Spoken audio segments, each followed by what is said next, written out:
Assalamualaikum warahmatullahi wabarakatuh. Halo, nama saya Alricita Ardiawani. Saya dari kelas D, Program Studi Pendidikan Antropologi, Universitas Negeri Medan Stambuk 2020. Baiklah, pada kesempatan kali ini saya akan mencoba untuk menjelaskan materi tentang masalah sosial mata kuliah pengantar ilmu sosial dengan dosen pengampu Bapak Daniel Harapan Simanjunta, SSOS, MSI.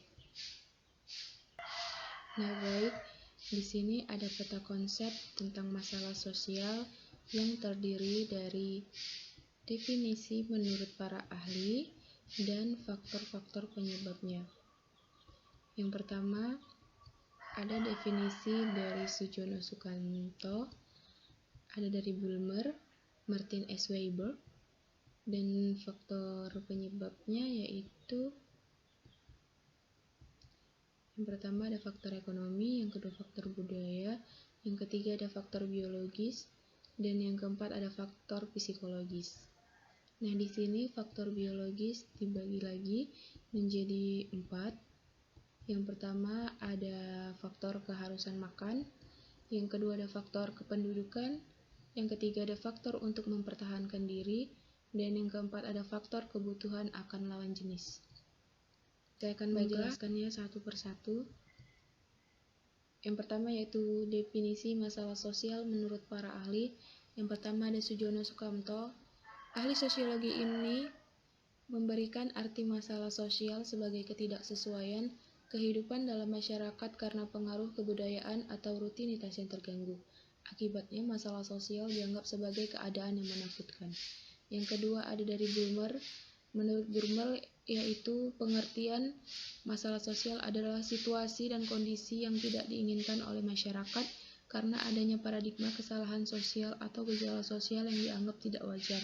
Dan yang terakhir ada pengertian masalah sosial menurut Martin S. Weinberg, yaitu definisi masalah sosial adalah keadaan yang dianggap memiliki latar belakang yang bertentangan dengan nilai dan norma yang mayoritas dijalani oleh masyarakat, hingga akhirnya menimbulkan adanya proses perubahan sosial yang signifikan. Selanjutnya ada faktor-faktor penyebab masalah sosial. Yang pertama ada faktor ekonomi. Faktor ekonomi merupakan faktor terbesar penyebab masalah sosial. Krisis global dan PHK dapat tindak kriminal. Masalah tersebut berubah menjadi ketidakmampuan seseorang dalam memenuhi kebutuhan hidup layak, misalnya pengangguran, anak jalanan, dan lain-lain. Faktor ekonomi juga dapat dijadikan acuan sebagai acuan maju atau tidaknya suatu negara, serta faktor ekonomi yang dapat memengaruhi masalah sosial politik pada aspek psikologis dan biologis masyarakat. Yang kedua ada faktor budaya. Masalah sosial yang disebabkan oleh faktor budaya dipicu karena adanya ketidaksesuaian pelaksanaan norma, nilai, kepentingan sosial akibat proses perubahan sosial dan pola masyarakat yang heterogen atau multikultural. Contohnya yaitu kenakalan remaja, konflik antar suku, diskriminasi, gender, pernikahan dini, dan pengakuan hak milik kebudayaan lintas negara.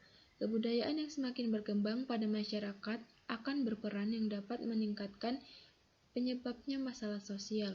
Selain itu juga ada beberapa budaya di dalam masyarakat yang bisa menjadi masalah sosial, seperti budaya suka menerabas dan fatalistik. Selanjutnya, budaya suka menerabas ini memberi kebiasaan masyarakat untuk tidak berperilaku disiplin dan taat aturan. Dalam pengaturan sesuatu misalnya, akan lebih suka potong kompas dan mengabaikan proses atau prosedur yang seharusnya. Maka merebaklah praktik-praktik percaloan, suap, dan rendahnya budaya antri. Sikap fatalistik terkadang memberi keyakinan-keyakinan pada masyarakat yang anti logika, keyakinan dan kepercayaan yang bisa menjadi masalah terhadap jiwa dan harta mereka. Sikap fatalistik ini juga bisa menggiring masyarakat untuk berhenti a priori dan apatis terhadap perubahan, meski perubahan itu senyatanya akan membawa hidup mereka ke dalam kondisi yang lebih baik.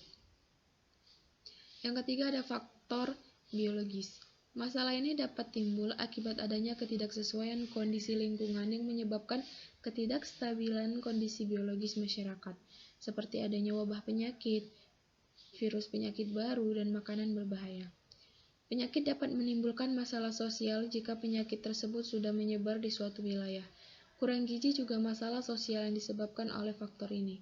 Hal ini terjadi karena kurangnya fasilitas-fasilitas kesehatan yang layak dan dapat juga karena kondisi ekonomi maupun pendidikan masyarakat yang tidak mencukupi. Beberapa faktor yang bisa menimbulkan masalah sosial karena faktor biologis adalah: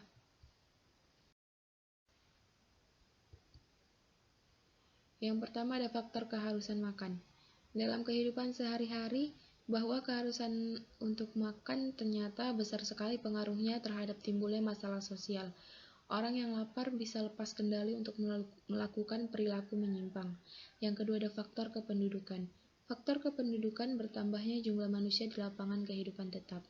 Yang ketiga ada faktor untuk mempertahankan diri. Manusia pada umumnya tidak dapat mengambil dari faktor ini. Sebab alasannya, yang pasti sifat hakiki manusia adalah pertama kali mementingkan dirinya sendiri sebagai makhluk individu. Akan tetapi, di lain pihak, individu tidak akan dapat mempertahankan dirinya sendiri, maka kemudian bergaul, bergabung, atau membentuk kelompok sosial. Dan yang keempat, ada faktor kebutuhan akan lawan jenis. Faktor ini pun membutuhkan peran atas sosial untuk pembantuannya.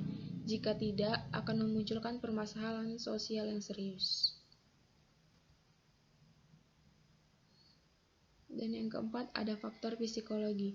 Faktor yang berhubungan dengan masalah pola pikir suatu masyarakat atau pribadi tertentu yang bersinggungan dengan tatanan kehidupan sosial yang ada, seperti aliran sesat dan pemahaman lainnya yang menyimpang dari ajaran agama yang diamati secara detail sangat tidak masuk akal.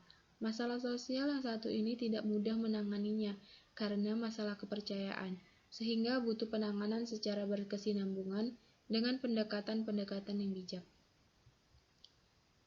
Demikian bisa saya jelaskan tentang masalah sosial. Lebih dan kurang saya mohon maaf. Wabillahi taufiq wal hidayah. Assalamualaikum warahmatullahi wabarakatuh.